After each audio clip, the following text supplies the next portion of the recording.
আসসালামু আলাইকুম। সবাইকে আমন্ত্রণ জানাচ্ছি বোয়াল মাছের মাথা দিয়ে আলুর ঘন্ট বা ঘাটির রেসিপি দেখার জন্য। এই আলুর ঘাটিটা খেতে খুবই মজা। তো চলুন দেখে নিন এর পুরো প্রস্তুত প্রণালী। চুলায় একটা হাঁড়ি গরম করে এর মধ্যে দিয়ে দিচ্ছি 1/3 কাপ তেল, মানে হাফ কাপের চেয়ে একটু কম। তেলটা একটু গরম হয়ে আসলে এর মধ্যে দিয়ে দিচ্ছি 3/4 কাপ পেঁয়াজ কুচি, মানে 1 কাপের চেয়ে একটু কম। এখন অনবরত নেড়েচেড়ে পেঁয়াজটা একটু ব্রাউন কালার করে নিচ্ছি।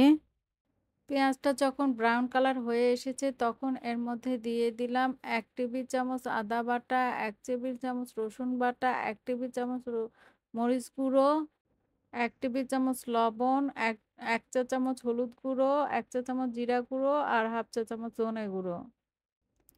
এখন হাফ কাপের চেয়ে একটু কম পানি দিয়ে অনবরত নেড়েচেড়ে মশলাটা খুব ভালোভাবে কষিয়ে নেব। পানিটা শুকিয়ে যখন মশলা থেকে তেল বের হয়েছে তখন এর মধ্যে দিয়ে দিচ্ছি একটা বড় বোয়াল মাছের মাথা। এবার মশলার সাথে মাথাটা খুব ভালোভাবে কষিয়ে নিচ্ছি। কিছুক্ষণ কষানোর পর এর মধ্যে দিয়ে দিচ্ছি প্রায় হাফ কেজির মতন সিদ্ধ করা আলু। আলুগুলো আমি ছোট ছোট করে ভেঙে নিয়েছি। আলু দেওয়ার পর সবকিছুকে একসাথে খুব ভালোভাবে নেড়ে মিশিয়ে নিচ্ছি। এবার আলু ভালোভাবে কষানোর জন্য এর মধ্যে দিয়ে দিচ্ছি 2 কাপ পানি। ঢাকনা খোলা রেখে অনবরত নেড়ে নেড়ে আলুটা খুব ভালোভাবে কষিয়ে নিতে হবে।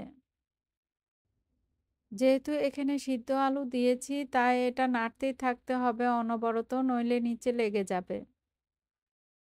নাড়তে নাড়তে যখন পানিটা শুকিয়ে এরকম অবস্থায় এসেছে তখন ঝোলের জন্য পানি দিয়ে দিচ্ছি 2 কাপ। 5-6টি কাঁচামরিচ মাঝখান থেকে চিড়ে দিয়ে দিলাম।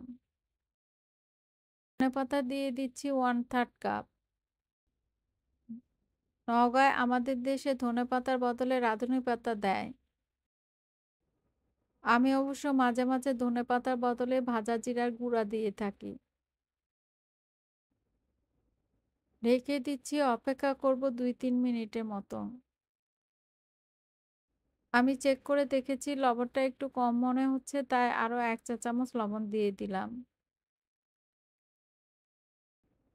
ব্যাস এরকম থাকতে আমি নামিয়ে নিব। এটা খাওয়ার মতো ঠান্ডা হলে আরেকটু ঘন হয়ে যাবে। সবাই ভালো থাকবেন। আজ এ পর্যন্তই। আল্লাহ হাফেজ।